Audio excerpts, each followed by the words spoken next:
Welcome to Choice Classic Radio, where we bring to you the greatest old-time radio shows. Like us on Facebook, subscribe to us on YouTube, and thank you for donating at choiceclassicradio.com.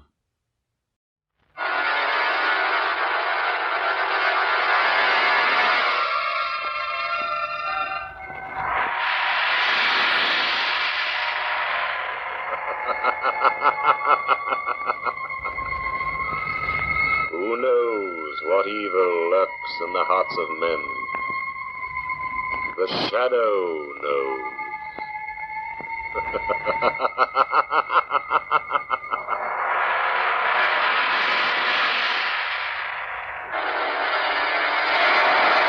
Once again, we bring you the thrilling adventures of The Shadow, the hard and relentless fight of one man against the forces of evil. These dramatizations are designed to demonstrate forcibly to old and young alike that crime does not pay.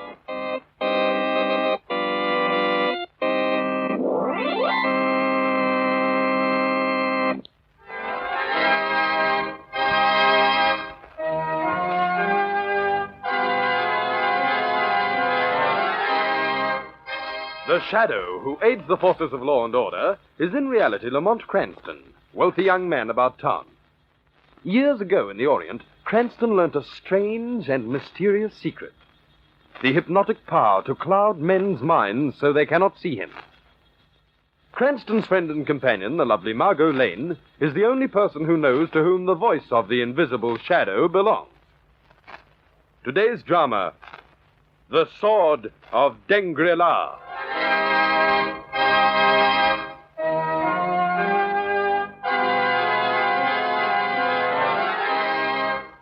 It's springtime. To the accompaniment of brass bands, ice cream, and peanuts, comes the circus. Step right up, ladies and gentlemen. Step right up. For now, right here now, Barbero the Great, ladies and gentlemen. Barbero, known throughout the civilized world, the master of magic. And today, Lamont Cranston and Margot Lane are at the circus. And Margot wants to know, what is a circus without a sideshow? Ladies and gentlemen, see Barbero the Great pass a steel sword through the body of the lovely Escalita. Step right up, my friends. The show begins immediately. Oh, Lamont, just look. You've got that fairy fossil over your chin, Margot. Fairy floss, I love it. Oh, look at the fat lady, Lamont. She must weigh a ton. Oh, and the tattooed man. Oh, Lamont, isn't he wonderful? Talk about bringing children to the circus. Look, hadn't we better be getting on? We don't want to miss the grand parade, do you? I don't want to miss a thing. Oh, I want some peanuts, too. Whole bags of peanuts. Here you go, Idiot. my friends. The magic show begins inside. What about you, mate? Take the girlfriend inside, eh? Lamont, he means you. One ticket, please. Yes, sir, the show's going non-stop. See the lovely Estrelita placed in the magic basket. Watch Barbero pass a sword of solid steel through a lovely body. Come on, my friend, I won't break you. Take the lady friend to see the biggest show in town. Lamont, let's. He's going to put a sword right through that girl's body. It's a fake, darling. It's all done, Of course it's a fake, silly. That's why it's fun. Come on. We have time before the circus starts. I'm just glad there aren't two of you. Come on, then. We'll see the lovely lady get stabbed. 2 tickets, please. Right you are, my friend. Go right in. The big show's just beginning. No, anybody else. Come on, friends. Here's your change, sir. Oh, thanks very much. Come on, Margot. Right through here. Lamont, they're clapping. Oh, we've missed it. No, we haven't. Here, sit here. But yes, but I'm sure we... Listen, we haven't missed a thing. And now, my friends, for my next feat, I shall require the assistance of a member of the audience. There's a gentleman who... How are you, sir? Thank you so much. If you'll just step up on the stage, please. Do you think he's part of the thank act? Yes, of course. They always are. you. Thank you, sir. Your name, please? Me? Don't be nervous, my friend. Winters. Lester Winters. Fine. And now, Mr. Winters, may I present the lovely Estelita?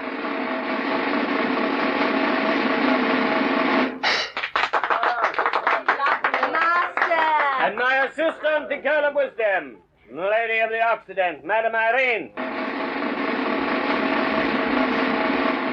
I'm ready, Master. And now, ladies and gentlemen, the greatest single feat of magic in the history of Legend of Maine. If you'll stand to the side, Mr. Winters, please. Here? Fine, sir, yes. And now my assistant, Madame Irene, will assist the lovely Estrelita into this wicker basket. Estrelita, if you don't mind, please.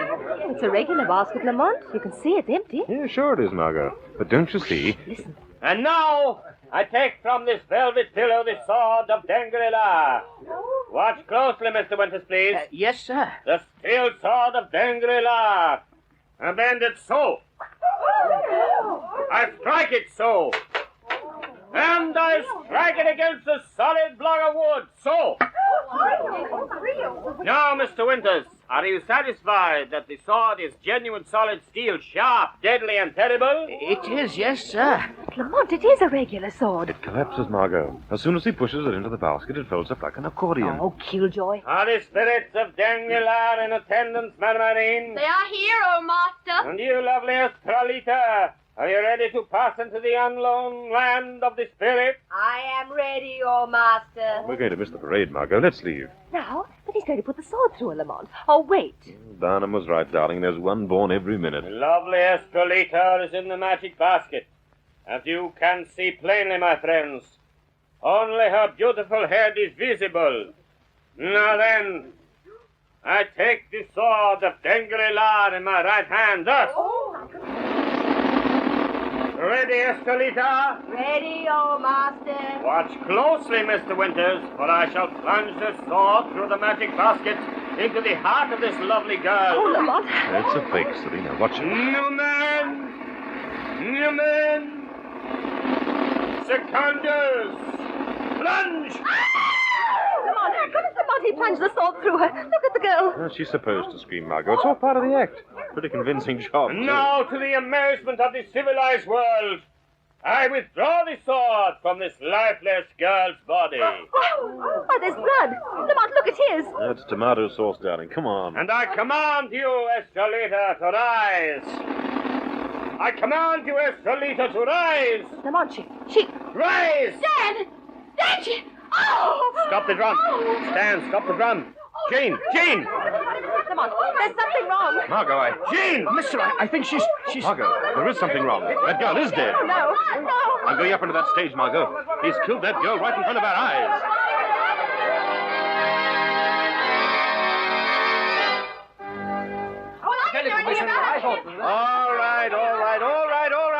All right, everybody. Let's simmer down now. That's better. Hey, you there up the back. Yes? Guard that exit, understand? Don't let anyone in or out.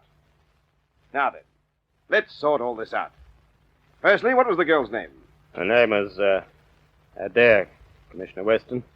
Jean Adair. I just used the name Estrelita in the act. And who are you? My name's Barbero. Jean assisted me in my act. Yes, quite an act. That girl's been murdered. That sword went right through her heart. Horrible. Horrible. Now, quiet there, please. Did anyone see the crime committed? See it, but, Commissioner, I think I can explain, Commissioner. Perhaps you can save some time. Yes, I think. What? Cranston. Lamont Cranston. Now, how did you get in here? And Miss Lane. Well, we didn't get in, Commissioner. We were here. We were in the audience. That's right, Commissioner. Lamont and I saw the whole thing. Oh, you did, eh? Well, then perhaps you can tell me just... Look, Commissioner, can't you conduct your inquiry somewhere else? You're ruining business for all the other sideshows. The boys are kicking up a fuss. And who are you? And this is the owner of the sideshow, Commissioner. Steve Hines, isn't that right? Yes, that's right. So you know all about it already, do you, Mr. Cranston? Well, I know enough to explain it to you, Commissioner. The victim, Jean Adair, was placed in the basket there. Then Barbero here took the sword. Hey, wait a minute. What sword? It's here, Commissioner, on this pillow. Oh, all right, only don't touch it. Well, Barbero took the sword and plunged it into Jean's body, through the basket, naturally. Oh, naturally. The sword is supposed to collapse. Isn't that right, Barbero? Of course. It was all a mistake, a terrible mistake. You're darn right it was a mistake, my friend. And mistake or not, you killed that girl. I tell you, the sword was supposed to collapse. It's part of the act. Never mind that. Now, who are the rest of you? You. Yes, sir. Me? What were you doing here? This is Mr. Winters, Commissioner. Lester Winters. He came up out of the audience to witness the trick. Well, you seem to know just about everything, Cranston. No, not quite, Commissioner. Not quite. All right, then. Who are you? Allow me, Commissioner. Miss Irene here acted as Barbero's assistant. Rusty... where's Rusty? Somebody want me? Yes, Rusty's the barker outside the tent. Miss What was your name again, please? Dixie Laverne.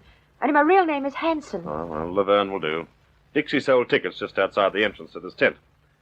That's about all, Commissioner. At the time of the murder itself, there were 4 people on the stage. Barbero, Irene, Mr. Winters, and, of course, poor Miss Adair. Of course. All right, then. So in the act, you're supposed to stick a sword into the girl, eh? Only this time it didn't collapse the way it's supposed to. Correct? Yes, Commissioner, but as I told you, something must have happened to the sword. That's all very well, but the fact remains you were the only one who actually plunged the sword into the Adair girl's body. In short, you killed her. But I tell you, that sword was in perfect condition when I left my dressing room trailer. I inspected carefully before every performance. Before this one, Barbero? Of course I did. Inspected it to be sure it wouldn't collapse. Locked it in my trailer and went out for a cigarette. And just before my act, I went back to the dressing room, took the sword, and came directly onto the stage. I swear it was in perfect working condition when I inspected it. But you left it when you went out for that smoke now, didn't you? Didn't you? Yes, I did, but I locked my dressing room door. Was anybody with you, Barbero? While you were out, I mean. I was. Oh, wait a minute. You're the manager, are you? I own the show. Look here, boss. Can't we get this inquest moved out of here? The crowd outside's blocking the whole laneway. Yes, Commissioner. Now, just a minute, all of you. Sword or no sword, as I understand it, this magician Barbero killed the girl.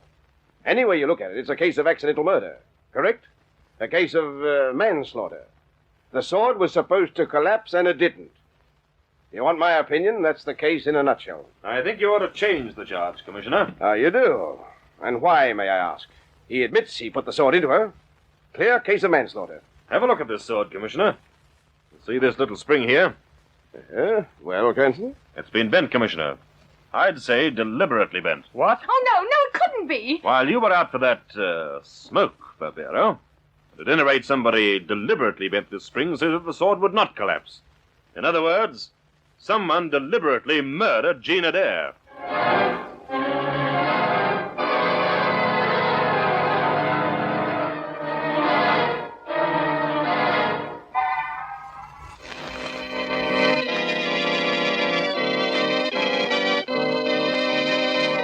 And now back to the Shadow.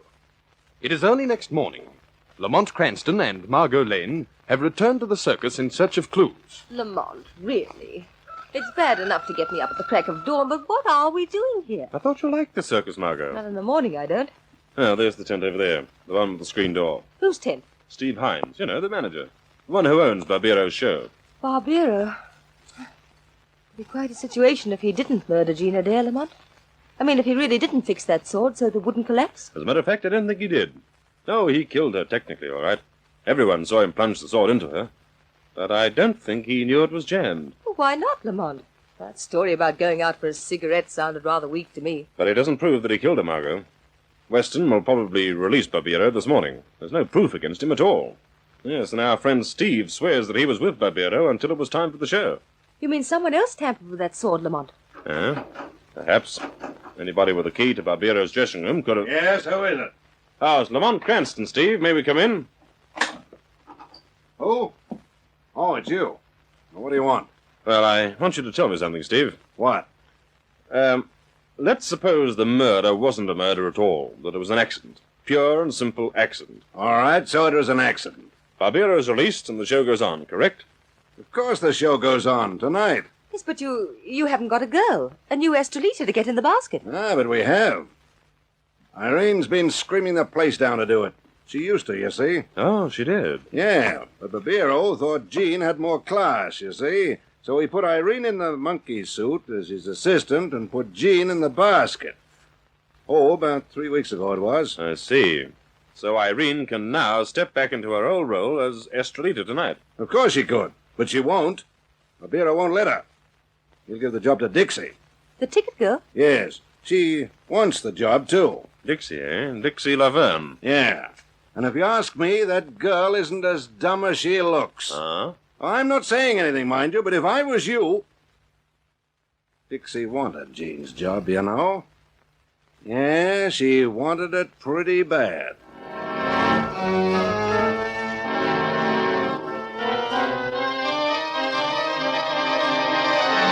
Oh, Mr. Cranston, you're sure they will release him? Barbero? I'm fairly certain, Irene.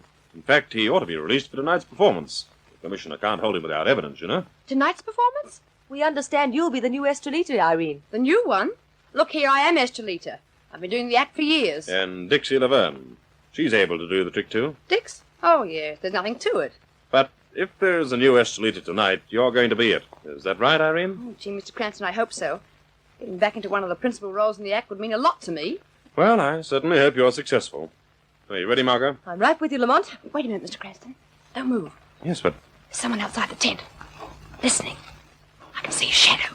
Lamont, she's right. Keep on talking, Margot. Say anything. Well, if you want my opinion, it's a closed case. In the first place, it was...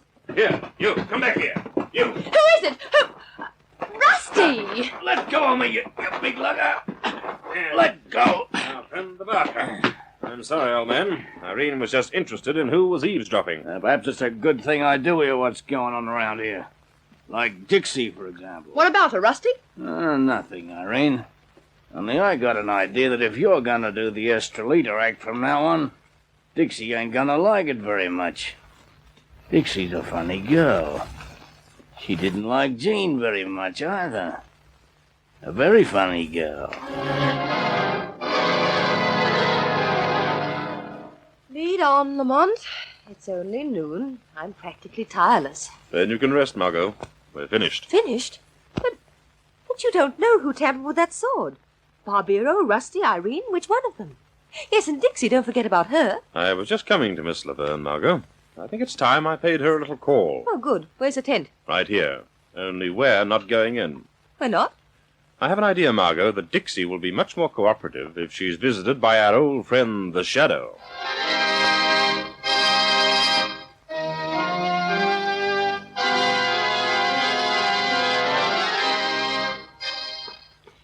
Come in. Now, look, whoever you are...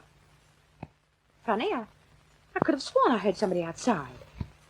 Yes, and the door, too. Better get a grip on myself. You did hear someone, Dixie. Hey, where are you? I'm right here beside you, Dixie. Hey, cut out that funny business. This isn't funny business, Dixie. This is the Shadow. The Shadow? But I can't see you. Where are you? No one sees the Shadow, Dixie. But the Shadow sees you. And he knows, too. He knows about you and Jean Adair. Me and Jean? You wanted her job, Dixie. Isn't that why you fixed the sword so it wouldn't collapse? Isn't it? No, I tell you. No, I didn't kill her, honestly. Don't lie, Dixie. The Shadow knows. But I didn't, I tell you. Listen to me, Shadow. If you want to know who fixed that sword, ask Irene. She had a key to Barbero's dressing room. I swear it, Shadow. She had the only other key besides Barbero's. You know that, Dixie? She's married to him. Barbero and Irene are married. Does Irene know that you know she's married? You're darn right she knows. That's why I'm going to be the new Estrelita. If she lifts her finger to stop me, I swear I'll tell the commissioner that Irene is his wife. That she's got a dressing room key in her pocket. You've threatened her, Dixie?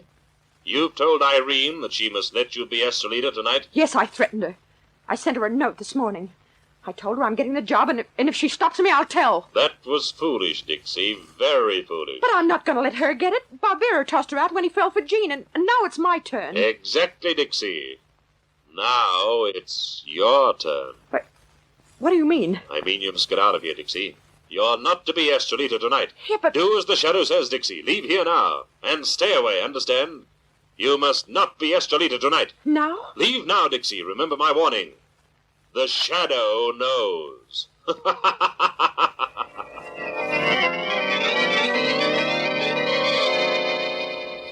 got to work quickly, Margot. The sideshow starts in less than an hour. You mean we're going back there again, Lamont? Definitely. In fact, I want you to go over to the circus grounds now. Yes. Find Irene, stay close to her, understand? Irene? But, Lamont, what will I tell her? Anything. But, Margot, be sure she does not find out Dixie isn't going to be Estrelita tonight. But, Lamont... I can't explain, Margot. There isn't much time. Just be sure Irene thinks Dixie's going to play that part.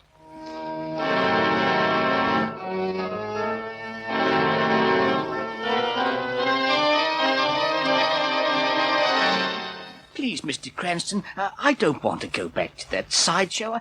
I don't want to get mixed up in all this. You've got to, Lester. It's going to be a very special show tonight. Very special. And we want you there.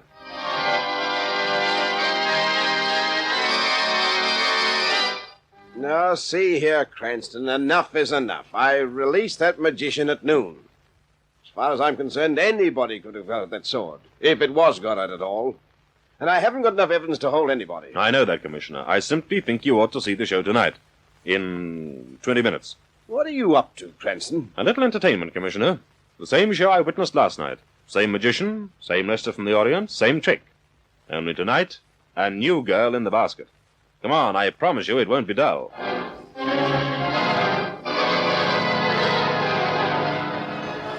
Step right up, ladies and gentlemen. Step right up.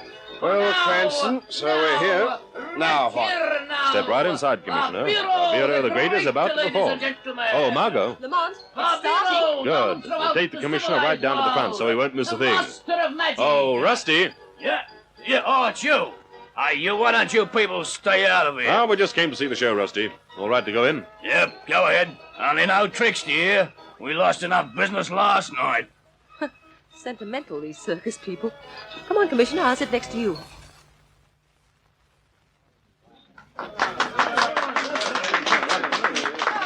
Margot, what about Irene? It's all fixed, Lamont. I didn't leave her for a minute. I said I was guarding her. She thinks Dixie's going to be Estrelita. So does Barbero. Oh, that's fine. By the way, just where is Dixie? Oh, she's at my flat. She came to see me when the shadow made her leave here. I told her not to leave until after this performance is over. Here we are. We can sit here. Miss Lane, you sit down there. Thank you, Commissioner. Pay attention, Commissioner. This ought to be quite a trick. Now, my friends, for my next feat, I shall require the assistance of a member of the audience. If there is a gentleman who... you, sir. Thank you so much. If you'll just... You. Yes, sir. What are you doing here? I don't know. Ladies and gentlemen, this gentleman, he... Get on with the show! Your name, sir? Winters, Lester Winters. Fine. And now, ladies and gentlemen, may I present the lovely Estrelita. The lovely Estrelita. And the lovely Estrelita is 10 miles away. See what he does. Irene, Yes, Dan? where's Dixie? Didn't she hear a cue? I don't know. I didn't see her all evening. Now, if Steve only gets the audience started. Hey, get going up there! Good old Steve. Did you tell him to do that, Lamont? Oh, vaguely, Margot, only vaguely. Now, keep your fingers crossed. Dan, do something. They'll walk out. Ladies and gentlemen. I want my money back. Dan! Ladies and gentlemen, in the absence of the lovely Estrelita, I will perform the greatest single feat of magic in the history of Legend of Man with my beautiful assistant, Madame Irene. Dan, no. We were right, Margot, we were right. Lamont, I don't understand. Irene thought Dixie would be in that basket tonight, Margot. And perhaps, just perhaps, she's fixed that sword again. Lamont, no. My assistant, the beautiful Irene, will place herself in this empty wicker basket. If you please, Madame Irene. Dan, no, I can't, I tell you. Get in, you fool, get in. You've been wanting this job back for weeks. Dan, no. Get in. I place the beautiful Irene in the basket, so... Dan, you're hurting my arm. And I take the sword of Dengri from this velvet pillow, so...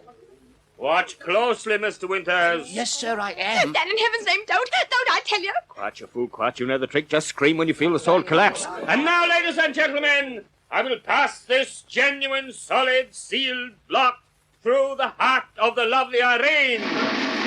Dan! New man! Dan, I've got to get out of here. Dan, don't! Shut up. New man! Secundus! Plunge! No, stop it! The sword's fixed, Dan, you'll kill me! The sword won't collapse! Cranston, did you hear that? I heard it, Commissioner. If you'll step up on the stage, Madame Irene is all yours.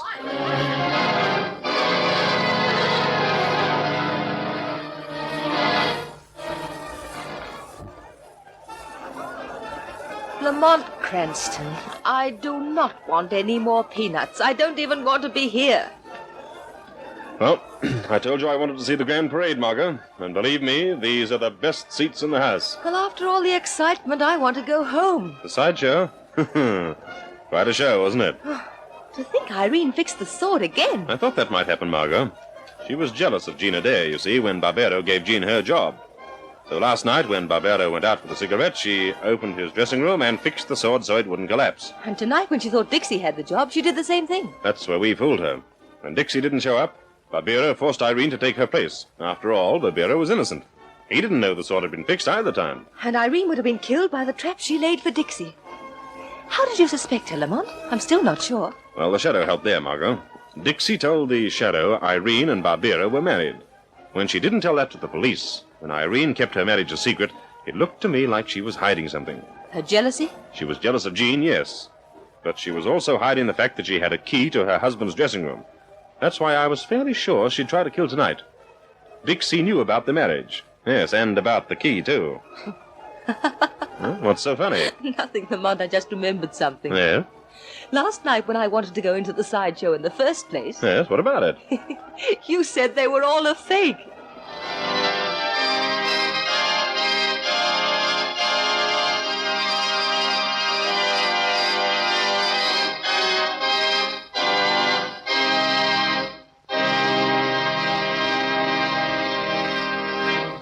In a moment, I'll return and bring you further news of The Shadow. Next week, same time, same station, we bring you another strange and thrilling adventure in The Shadow's daring battle against the forces of evil. Be sure to listen. Crime does not pay.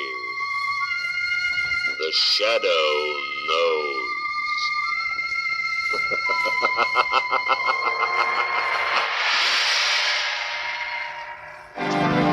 This feature is produced by Reg Johnston for Grace Gibson Radio Productions, a masterpiece of suspense.